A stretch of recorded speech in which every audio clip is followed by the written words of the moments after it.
Dear Bossip, I am 22 years old and still dealing with daddy issues. When I was younger, like any other little girl, I was a huge daddy's girl. He was my hero, my best friend, and he treated me like I was a princess.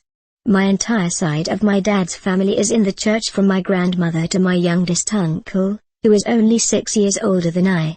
One day, during a night service at our family's church, when I was about 8 years old, my uncle, similar in age to me, brought me to the back where the kids usually napped, and he began to touch me in my private area and on my breasts.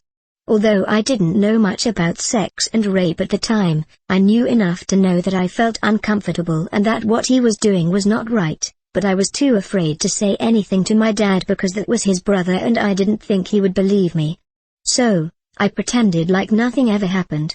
A few weeks later, my mom said she noticed how my body was changing and had the talk with me and my older sister, who is 2 years older than I, about puberty and the female body and the possibilities of pregnancy.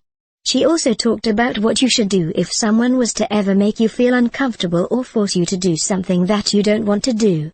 Even though I am able to talk to my mom about anything, I was still afraid to open up to her about what my uncle did to me.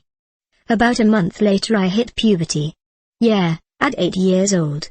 A few days later I was hanging out in front of the church and my uncle walked up and asked me what bra size I